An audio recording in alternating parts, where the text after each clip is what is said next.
Halo, selamat malam pemirsa Jawa Pos TV, apa kabar? Saya Dista Nugraha menyapa Anda dalam Bincang-Bincang. Awal Agustus, pemirsa, masyarakat Indonesia diberikan informasi terkait pemberian amnesti dan abolisi kepada dua tokoh yang kasus perkaranya sedang berjalan dan memang baru saja salah satunya mendapatkan putusan.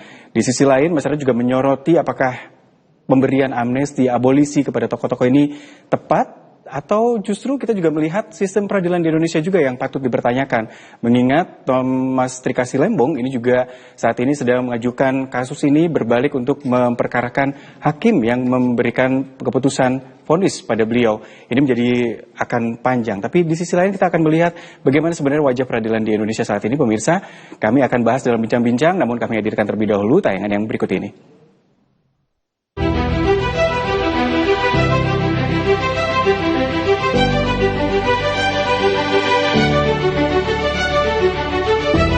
Pemberian abolisi oleh Presiden Republik Indonesia Prabowo Subianto terhadap ex-Menteri Perdagangan Tom Lembong dan amnesti atau pengampunan terhadap ex-Sekjen PDI Perjuangan Hasto Kristianto menjadi topik pembahasan hangat dari berbagai lini.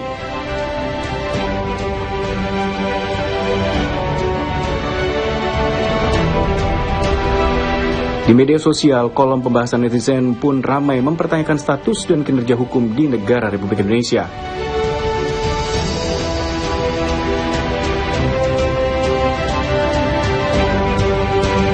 Pemberian amnesti dan abolisi oleh Presiden Prabowo Subianto kepada Hasto Kristianto dan Thomas Trikasi Lembong seakan secara terang-terangan mengkonfirmasi bahwa sistem serta proses penegakan hukum di Indonesia merupakan alat permainan politik semata.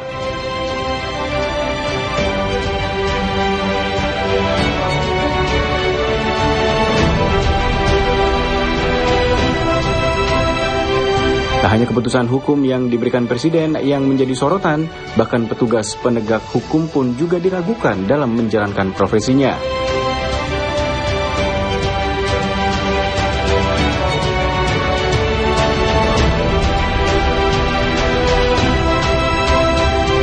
Dugaan ini terlihat saat mantan Menteri Perdagangan Thomas Trikasi Lembong atau Tom Lembong resmi melaporkan ketiga hakim yang memvonisnya, tak hanya melapor ke Mahkamah Agung dan juga ke Komisi Yudisial.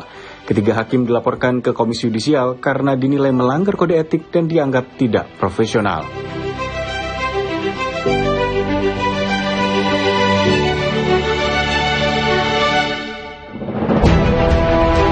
Pasalnya ketiganya dinilai tidak bertugas selayaknya hakim dalam proses persidangan, bahkan hakim membuat kesimpulan-kesimpulan yang menyudutkan Tom Lembong bukan berdasarkan fakta persidangan.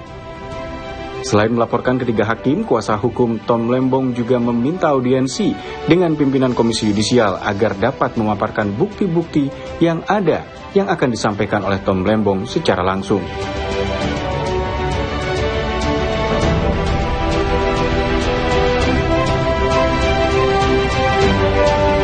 Kasus dugaan ketidakprofesionalan hakim juga terjadi di dunia entertainment. Indikasi tuduhan tidak terbukti terjadi di kasus Nikita Mirzani, menambah catatan penanganan hukum di negara kita yang tak lagi bisa diandalkan.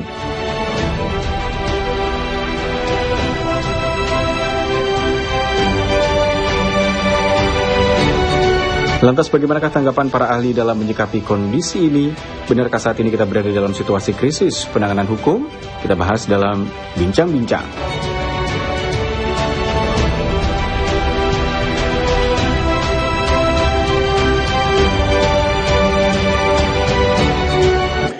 Ya, alarm krisis hukum. Inikah yang terjadi di Indonesia, pemirsa? Ini akan kami bahas dalam Bincang-Bincang. Saya tidak sendiri di studio, sudah bersama saya Ibu Profesor Siti Marwiyah, pakar hukum dari Unitomo Surabaya, bersama dengan Pak Agus M. Fauzi, pakar sosiolog politik dari UNESA. Pak Agus, Prof. Siti, selamat malam. Malam. Terima kasih sudah hadir di Waalaikumsalam warahmatullahi wabarakatuh. Dan secara daring saya juga bersama dengan Pak Asrokim Abdul Salam, pakar politik dari UTM. Pak Asrokim, selamat malam. Selamat malam Mas Dika. Selamat malam Prof. Siti, Mas Agus. Selamat malam Pak Asrokim. Saya juga Jawa Pos TV. Siap. Alhamdulillah.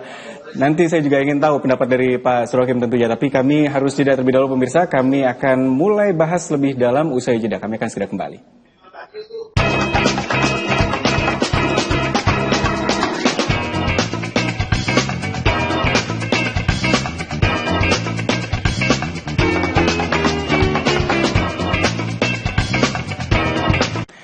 Kembali di bincang-bincang pemirsa, Anda tentu saja juga mengikuti perkembangan dari kasus Tom Lembong dan juga Sekjen PDI Perjuangan Hasto Kristianto. Pemberian amnesti dan juga abolisi dari Presiden Prabowo Subianto mungkin bisa dilihat dari sisi hukum dan juga bahkan dari sisi politik, karena memang masyarakat seolah melihat adakah unsur politis di sana, adakah manuver dari Presiden Prabowo Subianto yang juga menjadi latar belakang keputusan pemberian amnesti dan juga abolisi ini dulu. Tapi saya ingin ke keputusan terkait pemberian amnesti dan abolisi. Saya ke Prof. Siti terlebih dahulu. Prof. Siti, kita tahu amnesti untuk Pak Hasto diantara banyak kasus, Pak Hasto salah satu yang menerima, lalu abolisi untuk Tom Lembong. Menurut Prof. Siti, dari perjalanan keputusan ini, dari kasus yang juga berjalan, sudah tepatkah substansinya di sini, Prof? Baik ya, saya kira kalau berbicara amnesti kemudian abolisi itu undang-undang memang sudah memberikan kewenangan atau hak prerogatif kepada presiden ya untuk memberikan abolisi atau amnesti ya, yang itu merupakan hak konstitusional dari presiden untuk menggunakan kepada siapa itu adalah hak prerogatif presiden ya. Artinya presiden itu punya hak subjektif untuk menentukan kepada siapakah abolisi ya atau amnesti akan diberikan ya. Itu jelas di dalam pasal 14 ayat 2 Undang-Undang Dasar atau konstitusi kita mengatur pemberian itu ya.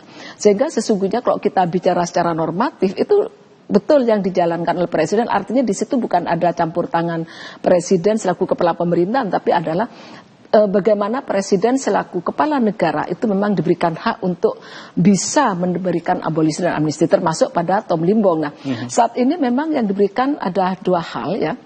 Pertama, abolisi terhadap Tom Lembong. Memang kalau kita lihat dalam proses perjalanan sidang peradilan bahwa hakim menjelaskan bahwa di situ tidak ada mens rea atau unsur niat jahat itu tidak ada. Karena itu adalah instruksi presiden, kemudian sudah dibawa dalam sebuah rapat kabinet yang kemudian sudah semua menyetujui ya, yang ternyata kebijakan itu sangat telah menimbulkan keuntungan pada orang lain. Nah, sesungguhnya kalau kita melihat dari proses itu mens rea-nya tidak ada di Tom Lembong. Harusnya memang dari awal Tom Lembong ini harusnya memang lepas kalau menurut versi kita sebagai orang hukum ya.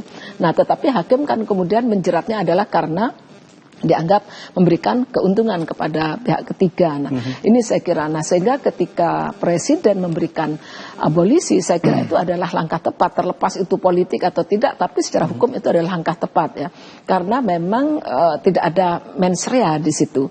Nah, sementara kalau amnesti yang diberikan pada Pak Hasto, memang di situ ada sebuah unsur yang memang di situ kan dianggap ada penyuapan ya, tapi dari awalnya kan bukan kasus itu, tapi kemudian dianggap ada penyuapan yang diberlakukan dan itu sudah putus. Nah, jadi kalau abolisi ini terhadap sebuah kasus yang sedang berjalan, yang itu boleh dihentikan dan memang tim dari kuasa hukum Tom Lembong ini kan memang sedang banding untuk proses itu, berarti ini sedang ada proses hukum yang sedang berjalan, maka solusi yang diberikan oleh presiden adalah itu tepat, itu dengan memberikan abolisi ya. Tetapi kalau amnesti itu adalah terhadap sebuah proses hukum yang sudah ingkrah, sudah putus dan Pak Hasto sudah masuk dan itu sudah dijalankan, maka yang bisa diberikan adalah amnesti. Kalau amnesti itu adalah pengampunan ya, yang kemudian dengan adanya pengampunan ini maka dianggap bahwa tidak pernah ada perbuatan tindak pidana itu, dihapuskan perbuatan tidak pidana. Artinya sesungguhnya itu memang sudah terjadi dan saya melihat bahwa saya sudah mencoba mencari data itu dari sejak zaman Pak Karno, kemudian Pak Harto, ya terus Pak Habibie, ini semua pernah memberikan, kecuali zaman Bu Mega yang belum pernah memberikan abolisi. Saya belum melihat itu ya. Tapi dari beberapa literatur atau referensi kemudian yang saya baca dari beberapa kasus itu semua presiden pernah memberikan itu. Ya. Jadi menurut meskipun ada statement dari Menteri Hukum yang menunjukkan ada beberapa kriteria terkait dengan pemberian amnesti dan abolisi. Ini menurut Prof. Siti sudah cukup tepat atau sebenarnya nggak ke kasus ini harusnya gitu? Kalau kasus ini menurut saya tepat saja karena begini, alasan untuk memberikan abolisi dan amnesti itu memang harus karena mungkin ada unsur untuk menjaga stabilitas negara ya. Memang kalau kita melihat dalam beberapa, memang di dalam undang-undang darurat itu tidak dijelaskan secara rinci ya, tapi di situ hanya pengaturan bahwa presiden boleh memberikan itu ya. Tetapi dalam beberapa kasus ada unsur karena unsur kemanusiaan, karena mungkin ada keguncangan politik. Nah, saya melihat memang di masyarakat saat ini terjadi keguncangan itu. Betul, jadi dalam masyarakat, sehingga Presiden melihat bahwa ini terjadi hiruk pikuk seperti itu, ya mengeluarkan abolisi atau amnesti. Ya. Kalau dilihat dari sudut pandang komunikasi politik, saya ke Pak Agus. Gimana Pak Agus? Ini oke lah kalau secara hukumnya legal, sah, hak prerogatif. Adakah bayangan sesuatu di belakangnya nih Pak Agus yang melatar belakangi untuk pemberian amnesti dan abolisi ini? Terima kasih Mas Dista. Saya mencoba ke sosiologi politiknya ya. Jadi di sini sebelum ke ending ada sebuah tayangan yang menarik dalam proses ini. Menariknya adalah pada awalnya apa yang dianggap itu hitam putih, benar salah, itu selanjutnya bisa berubah. Maksudnya bahwa kalau kita misalkan ya melihat komposisi konten, sepertinya apa yang ditampilkan proses hukum untuk Pak Tom Lembong itu publik sepertinya itu mengada-ngada. Tapi berbeda dengan ketika kita melihat konten untuk Bang Hasto itu serius tapi begini. Wah. Nah, tetapi sebaliknya yang mendampingi Mas Hasto itu adalah mantan juru bicara KPK. Oh, itu kan menarik. Jadi kan sepertinya nggak mungkin terjadi seorang yang pernah menjadi juru bicara KPK menjadi pendamping dari proses hukum yang serius di KPK juga kan begitu. Yang dilawan KPK yang dilawan KPK juga. Melawan dirinya sendiri. Dan asiknya lagi adalah sesudah satunya diputus, satunya masih proses, itu selanjutnya ada sebuah keputusan dari Pak Presiden. Menariknya adalah masyarakat, society itu kemudian timbul pro dan kontra. Sebagian kemudian, ini ada sesuatu yang luar biasa. Ini kebenaran yang sebenarnya. Tapi kelompok yang lain kemudian mengatakan, Pak Prabowo harus diturunkan gara-gara menghadirkan abolisi.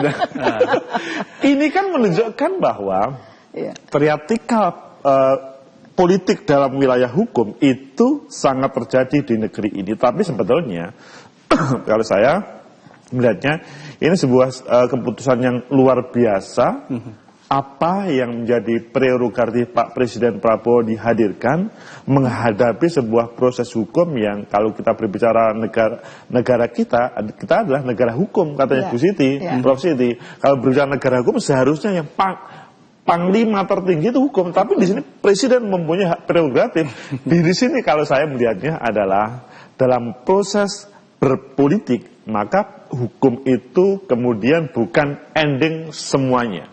Tapi bahwa ada episode yang selanjutnya intinya sebuah kebenaran akan dihadirkan oleh siapapun dalam proses penegakan kebenaran yang ada di negeri ini. Ini berarti maksudnya kekuasaan politik, which is di sini adalah presiden dengan haknya itu bisa mengubah keputusan hukum gitu ya. Betul. Dan legal. Dan itu legal, mempunyai kewenangan luar biasa. Tapi memang sekali lagi, kalau kita berawal dari proses hukumnya, kalau kita Tom Lembong ya, pro kontranya luar biasa. Tapi lebih banyak orang yang mengatakan, bahkan hakim pun mengatakan, Tom Lembong itu tidak merugikan negara, tidak korupsi.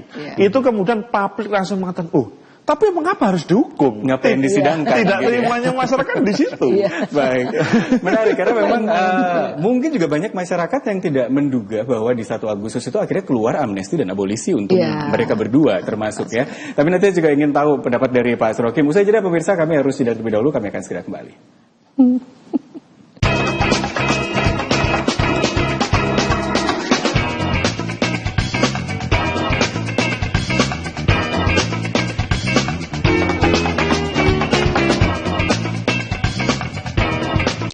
Keputusan pemberian amnesti dan abolisi memang masih juga menimbulkan beberapa tanda tanya susulan, Pak Birsa. Meskipun banyak yang menyatakan bahwa ya ini menjadi sesuatu yang seharusnya. Saya ke Pak Surokim. Pak Surokim, kalau dari sudut pandang Anda, dari sisi politis ini juga menjadi apa yang menjadi latar belakang dari Pak Prabowo memberikan keputusan ini? Karena ya Presiden menggunakan haknya tanpa harus juga Presiden mengemukakan alasannya, begitu Pak? Sebenarnya kalau dari perspektif hukum sudah clear ya, karena Presiden kan juga pertimbangan DPR.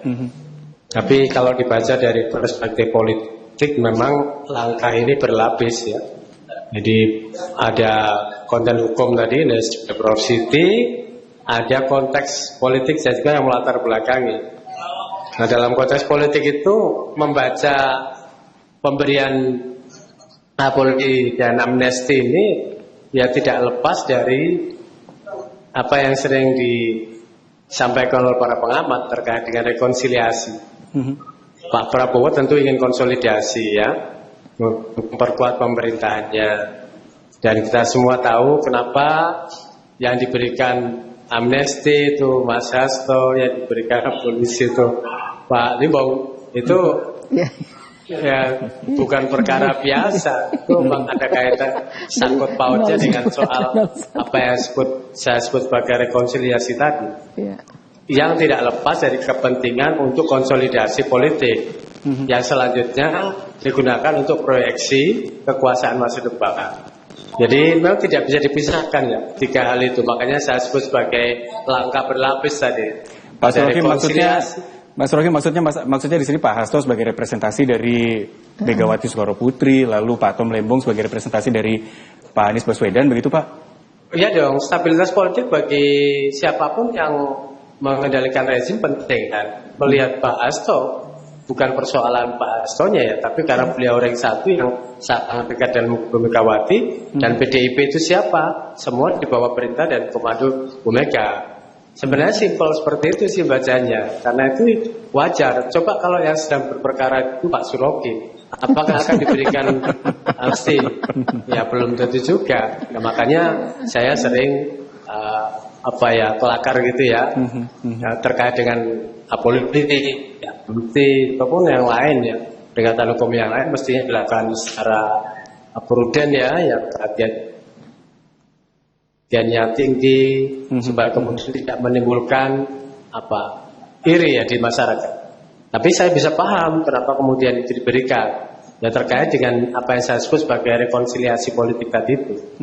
Karena Presiden jelas butuh dukungan, terutama dari PDIP. Kalau yang Mas Limbong ini kaitannya dengan oposisi yang diharapkan lebih lunak ya, karena Mas Limbong ini kan menjadi tim ses sama Sanis. Sehingga dua kekuatan ini dipandang Presiden menjadi kekuatan strategis untuk sekaligus show of power bahwa Pak Prabowo ini sedang berkuasa penuh. Kalau selama ini publik melihat bahwa Pak Prabowo masih bayang-bayang Pak Jokowi dan lain-lain, itu artinya orang sekarang mulai melihat bahwa oh iya sih Pak Prabowo ternyata berkuasa penuh. Nah memang banyak sekali dimensi-dimensi pentingnya yang bisa dibaca dari proses ini, sehingga ya tidak sederhana yang kita bayangkan. Saya memandang juga kompleksitasnya tinggi, apalagi kalau dari perspektif hukum aja sudah demikian panjang perdebatannya. Ada orang yang mengatakan kenapa tidak kemudian gerasi saja, macam-macam oke lah.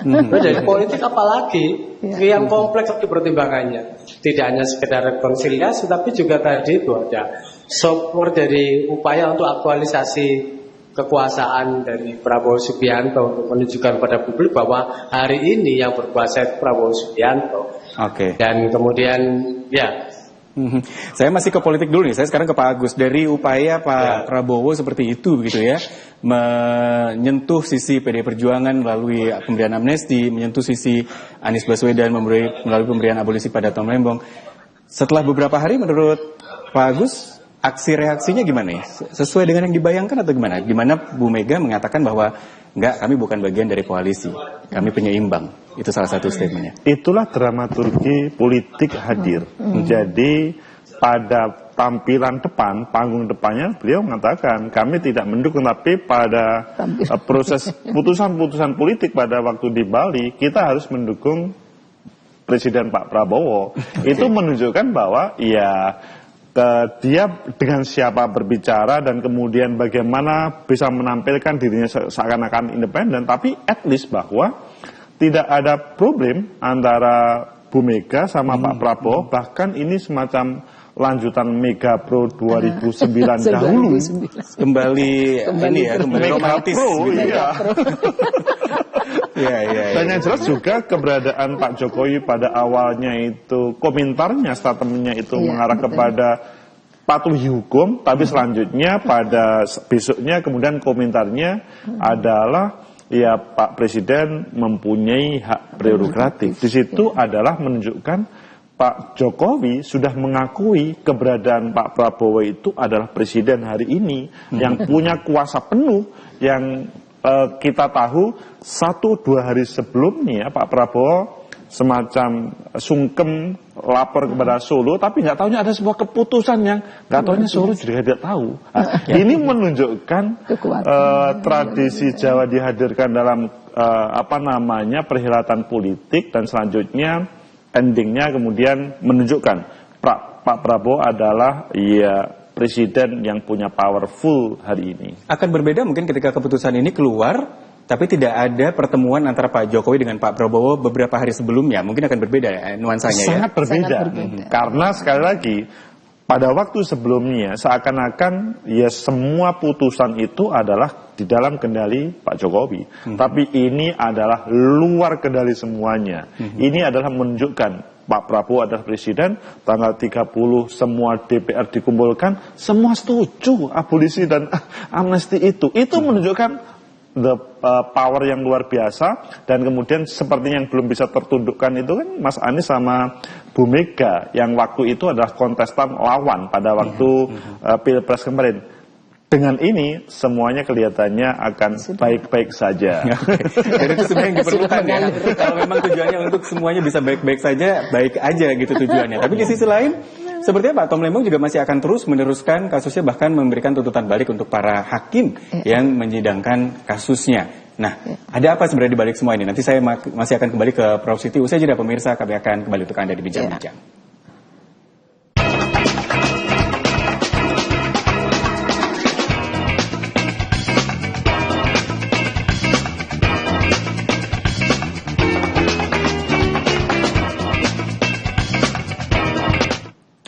Ya pemirsa, pasca pemberian abolisi untuk Tom Lembong, kuasa hukum Tom Lembong juga masih akan melanjutkan dengan justru menggugat balik para hakim yang terlibat dalam proses persidangan tersebut. Nah, di sini masyarakat juga melihat bahwa apa yang dalam proses persidangan dalam kasus, utamanya kasus Tom Lembong ini, memang menarik karena ada beberapa hal terkait dengan keputusan hakim yang juga dibacakan oleh hakim. Pertimbangannya adalah Tom Lembong dianggap tidak memperkaya diri sendiri dan beberapa poin-poin yang lain yang banyak juga menimbulkan pertanyaan. Apakah memang di sini ada nuansa bahwa peradilan ini memang sudah disetting seperti kasus-kasus yang sebelumnya, seperti kasus Ronald Tanur misalnya, yang juga sudah akhirnya membuat para hakim juga harus menerima sanksi di sana. Saya ingin ke Prof Siti terlebih dahulu. Prof Siti melihatnya gimana nih upaya lanjutan dari kuasa hukum dari Tom Lembong? Saya kira apa yang dilakukan oleh kuasa hukum dari Tom Lembong ya, karena memang dalam pertimbangan hakim itu kan sudah jelas bahwa tidak ada unsur ya, kemudian di situ kerugian negara juga. Nah, artinya itu betul itu langkah hukum yang dilakukan bahwa harus melapor ke Komisi Yudisial, karena Komisi Yudisial itu adalah lembaga yang melihat atau kemudian mengevaluasi kinerja hakim ya. Memang Komisi Yudisial tidak dalam rangka untuk campur tangan terhadap isi putusan, tetapi dilihat bagaimana yang dilakukan oleh hakim ini sudah sesuai dengan prosedur ataukah tidak. Ketika dia menyatakan tidak terbukti, kenapa kok dihukum? Ini kan berarti tidak profesional. Artinya bahwa hakim menurut saya dalam hal ini dia tidak sesuai dengan sumpahnya, tidak bisa menjalankan kewajibannya sebagai hakim. Nah, maka perlu diperiksa. Jadi apa yang dilaporkan ini adalah menurut saya benar, langkah-langkah yang betul untuk dilakukan oleh kuasa hukumnya dari Tom Lembong. Tapi dari proses persidangan yang ada, mungkin Prof Siti juga memperhatikan, memang adakah hal-hal yang cukup janggal gitu yang mulai terasa atau terlihat dalam proses ini? Kalau ketika diproses memang nampak ya, karena apalagi kemudian dibacakan dalam pertimbangan bahwa tidak ada unsur kesengajaan, tidak. Nah, artinya mensrean tidak muncul. Maka menurut saya dari awal proses persidangan ini, menurut saya memang hakim artinya ketika memberikan putusan tidak profesional. Ya. Jadi memang langkah yang dilakukan oleh kuasa hukum sesuai dan tepat lah ya untuk bisa diusut. Karena juga kalau memang nantinya benar ada kesalahan nanti di sana. hakim pasti akan diproses kan begitu. Dan itu berarti menambah lagi kasus-kasus yang seperti kasus-kasus yang lain ya. Itu ya, ini juga sebenarnya jadi ini rasanya memang dalam era sekarang ini kan netizen sudah sangat-sangat sangat berpengaruh terhadap atau sangat mengikuti betul proses peradilan. Beda dengan saya kan hakim ke depan ini harus sudah profesional betul. Jangan kemudian karena ada tekanan politik atau tekanan apa itu harusnya sudah dihilangkan karena netizen ini sangat tajam. Ya, artinya menguliti hakim dan sebagainya dan itu sangat berpengaruh terhadap proses-proses yang dilakukan oleh hakim itu untuk kemudian dilaporkan. Itu sangat mungkin ya. Dan saya kira apa yang dilakukan oleh Pak Prabowo mungkin karena melihat bahwa banyak masyarakat yang tentu tadi ada pro dan kontra, tapi itu akan sangat berpengaruh terhadap kondisi politik masyarakat, saya kira. Ya. Baik, saya ke Pak Surokim. Pak Surokim, kalau misalnya di sisi hukum ini akan terus berjalan, sementara nanti seandainya gitu ya, kita berandai sedikit nih, ternyata ada yang salah dalam proses peradilan dari kasus hukum Tom Lembong, ini bukannya justru akan membuat pemerintahan Prabowo ini terasa hukum ini jadi kayak panggung sandiwara begitu Pak? Pak Surokim, suaranya belum terdengar ini Pak. Halo. Ya ini sudah terdengar Pak. Halo. Silakan Pak. Oke.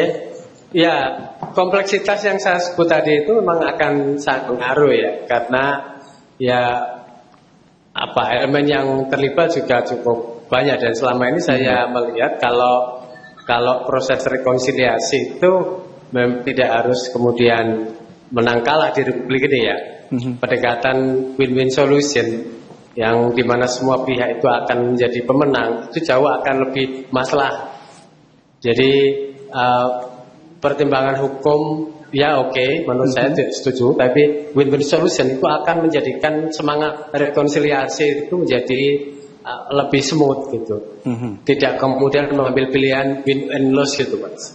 Jadi semangat untuk kemudian tadi taruhlah melapor atau membuktikan lagi di pengadilan yang lain ya, itu memang menurut hemat saya politik harus dilandasi oleh semangat win-win solution tadi. Dan memang di Republik ini sejauh yang saya amati kadang-kadang dibutuhkan sistem seperti itu ya. Jadi saya memahami betul bahwa tantangan di parlemen terutama itu memang selalu tidak mudah kalau kemudian pendekatannya digunakan win and lose. Nah, saya melihat kemampuan Presiden Prabowo untuk merangkul lawan itu sejauh ini itu harus diakui ya. Mungkin bisa di atas rata-rata para politisi ya. Semangat untuk tidak mendendam, semangat untuk kemudian merangkul lawan, itu Pak Prabowo di atas rata-rata menurut saya. Sehingga itu menjadi model sosial kepemimpinan beliau yang luar biasa. Saya pikir itu yang mungkin ya bisa diteladani dari beliau. Jadi dalam kepemimpinan memang seni seperti yang kemudian membuat kadang-kadang orang memandangnya sebagai politisasi hukum atau lainnya gitu ya. Tapi progresivitas di negeri ini kita butuhkan karena ada di masyarakat yang memang mendambakan bahwa hukum tidak hanya mempertimbangkan aspek keadilan, kepastian itu, tapi juga ada kemanfaatan. Dan saya kira Presiden melihat aspek kemanfaatan itu ya menjadi pertimbangan penting.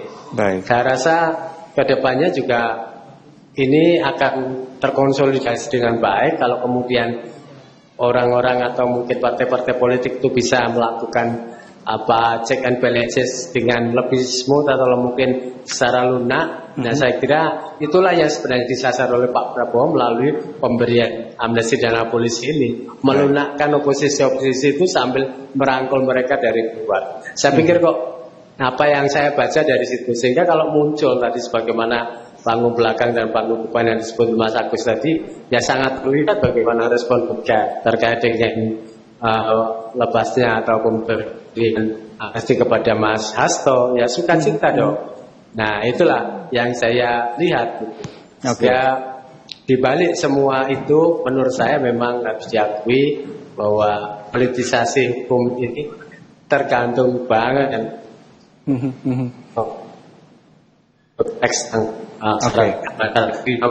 Baik, Baik Pak Surokim, saya juga ingin tahu nanti pendapat Pak Agus ketika memang ada kasus-kasus yang dikawal publik begitu ya, seperti kasus Pak Tom Lembong dan juga kasus Pak Hasto yang juga melibatkan publik sebegitu aktifnya. Ini apakah ini juga yang menjadi latar belakang Pak Prabowo muncul dengan keputusannya? Usai jeda pemirsa bincang-bincang kembali untuk Anda.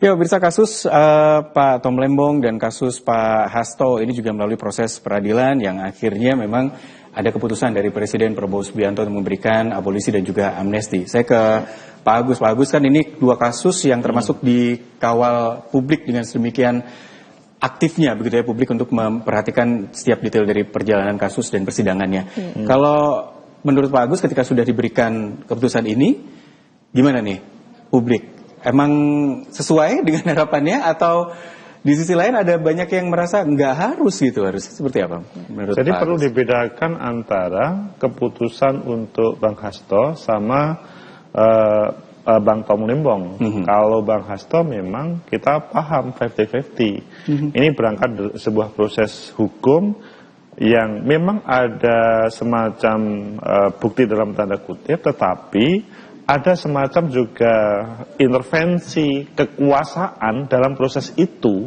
sehingga pada awalnya kalau kita melihat pada periode pemerintahan dulu sepertinya aman-aman saja, tapi ketika sudah menjadi bukan PDI Perjuangan bukan menjadi rezim penguasa, menjadi berbalik dan dikejar. Dahulu tidak dikejar, bahkan saya ingat pada waktu sampai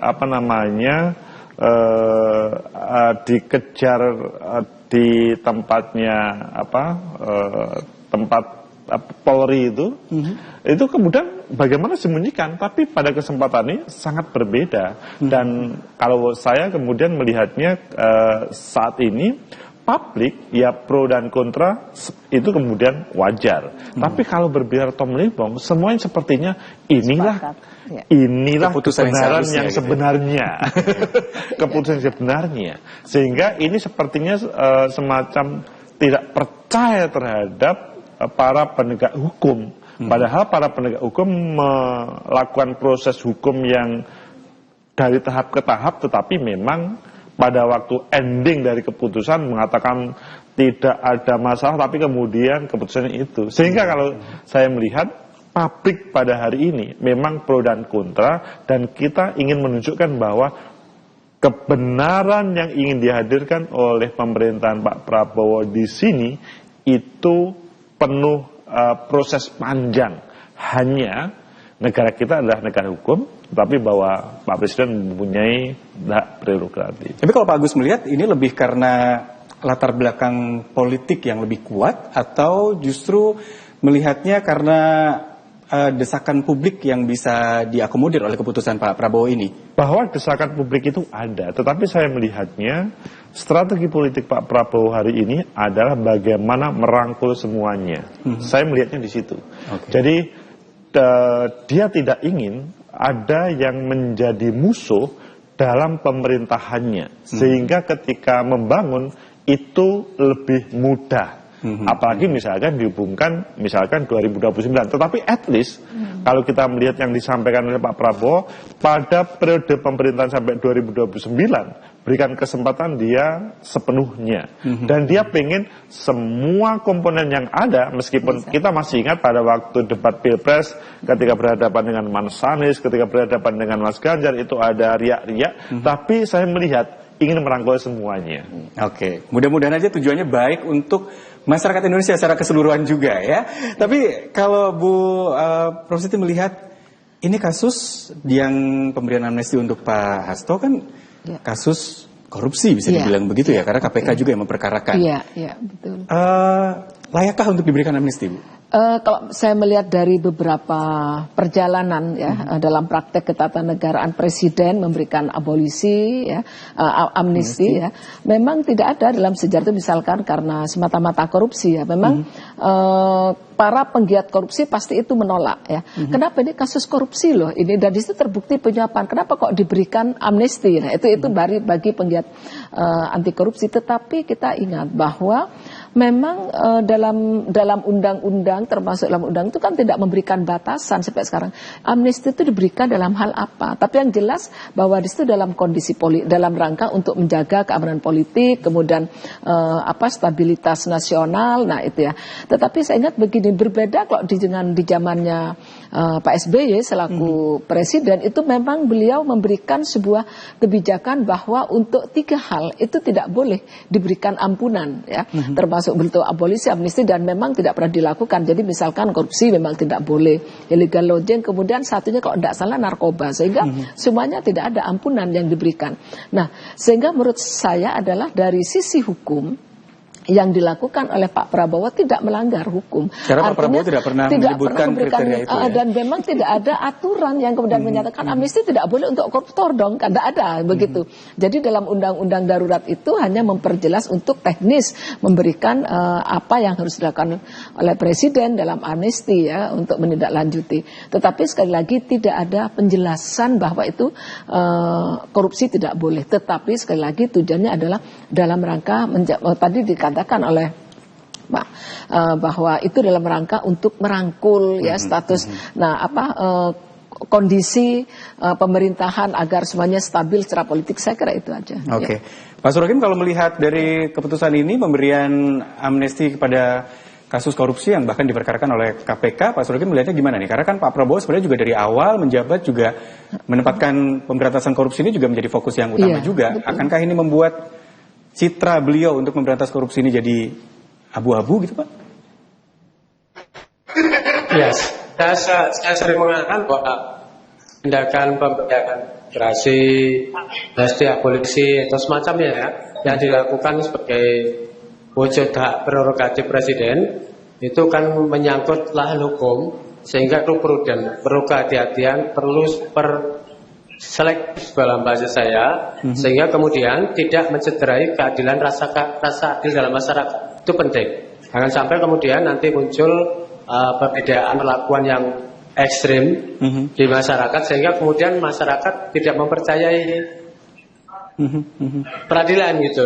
Dalam perangkat hukum itu yang kemudian penting untuk dicatat, sehingga betapapun itu menjadi hak prerogatif presiden, saya berharap itu dilakukan secara super selektif dengan kehati-hatian yang tinggi, yang tentu saja harapannya supaya kemudian hukum ini bisa tetap mendapatkan respek di masyarakat, ada perlakuan yang setara adil yang tidak hanya mungkin Mas Hasto yang bisa mendapatkan, tapi juga bagi yang lainnya.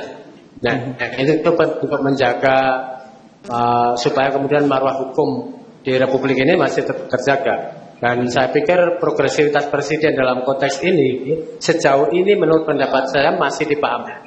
Tapi tantangan ke depannya, Mas, itu yang kemudian menarik untuk dicermati adalah apakah dalam konteks yang sama nantinya Pak Prabowo juga akan memberi perlakuan yang sama terhadap yang lainnya. Itu yang menjadi tantangan. Tapi sejauh ini dalam kasus Mas Lembong atau Mas Hasto, ya publik masih bisa menerima, ya tidak perlu menolak. Baik, saya juga ingin tahu nanti ketika kasus gula ini yang sedang berjalan ini, yang termasuk juga menyeret nama Tom Lembong ini juga masih berjalan, ada 9 nama pengusaha yang juga terseret kasus ini menjadi terdakwa. Lalu apakah ini bisa dibatalkan kasusnya ketika Tom Lembong mendapatkan abolisi? Nanti kami bahas di segmen terakhir. Usai jeda pemirsa, kami akan segera kembali.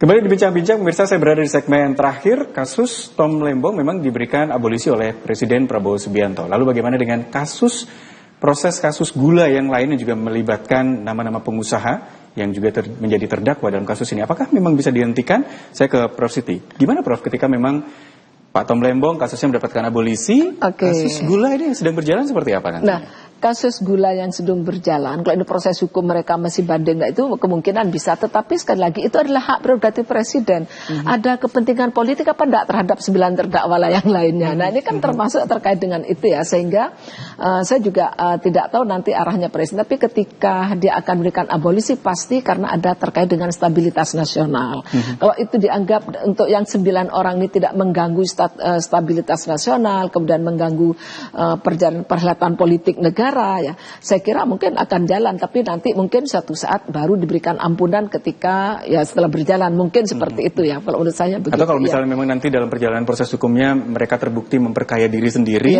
melalui keputusan ada ini, ya tetap akan dipertanggungjawabkan. Ya, sesuai dengan tingkat kesalahan, sesuai dengan dari 9 orang kan pasti beda-beda itu perannya. Ya, saya ke Pak Agus kalau melihat dari proses masyarakat sekarang kalau ada kasus-kasus besar yang mulai dari awal mencurigakan terus mengawal, people power-nya juga terus berjalan. Sebenarnya gimana nih dengan trust masyarakat terhadap panggung peradilan, panggung politik di sini, termasuk dari kasus-kasus yang sekarang mendapatkan amnesti dan abolisi, Pak Agus? Kalau menurut saya ini adalah semacam evaluasi terhadap seluruh khususnya para penegak hukum ya.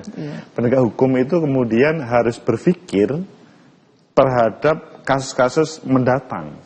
Apakah dalam proses penegakannya itu adalah murni sebagaimana ilmu yang didapatkan selama perkuliahan ataupun modal mereka ketika menjadi hakim, ataupun ya ketika ada intervensi politik kemudian masih bisa. Kalau menurut saya, karena ini ada sebuah contoh yang real, ini kalau saya seandainya jadi hakim ini seperti ditampar ini.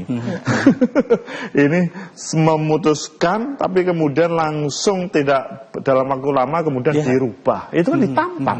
Seakan-akan nggak ada artinya, bahkan kita meskipun mungkin ya kita nggak tahu yang sebenarnya. Hakim itu kemudian ada intervensi dari luar atau tidak kita nggak tahu. Tetapi bahwa seakan-akan yang diputuskan hakim itu adalah ada intervensi ke sebuah kekuatan yang maha dahsyat. Dan di sini karena publik mendorong intervensi untuk berkomentar, maka Pak Presiden mempunyai kepentingan untuk bagaimana membangun negara ini tidak ada riak-riak yang di luar.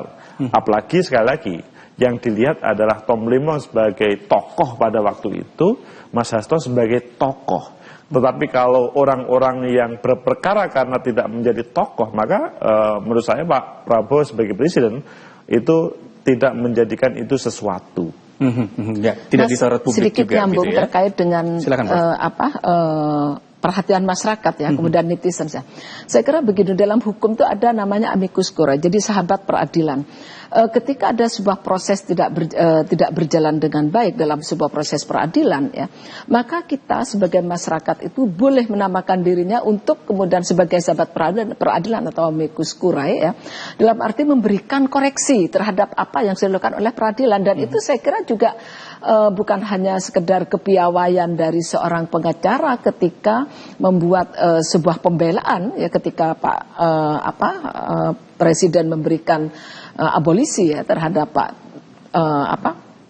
Tom Lembong, tapi juga ada sebuah perhatian masyarakat yang memberikan koreksi terhadap apa yang dilakukan oleh proses hakim dalam peradilan. Ini salah secara hukum, dan itu saya kira banyak diterapkan oleh para pakar-pakar hukum. Dan itulah sebagai sahabat peradilan yang kemudian itu juga dilihat oleh Presiden, dan kemudian DPR juga melihat karena apa? Bahwa ketika Presiden akan memberikan abolisi memang harus dapat persetujuan rakyat, dalam hal ini persetujuan rakyat dalam hal ini direkomendasikan kepada DPR. Saya kira itu sudah tepat. Dan itu menjadi kanalnya sebenarnya menjadi ya. Kanal itu. Ya. Saya terakhir ke Pak Surokim, memanfaatkan waktu sedikit Pak, ketika memang sisi PDIP sudah disentuh, sisi Anies Baswedan sudah disentuh, menurut Pak Surokim juga ini menjadi rekonsiliasi yang baik untuk semuanya gitu ya. Manfaatnya secara langsung untuk masyarakat nantinya apa Pak kira-kira?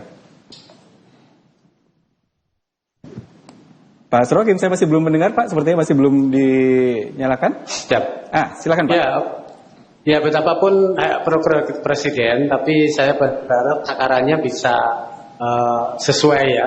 Artinya bisa menyentuh betul rasa adil di masyarakat tadi itu, kemudian tidak boros ya terkait pemberian hak ganti presiden ini.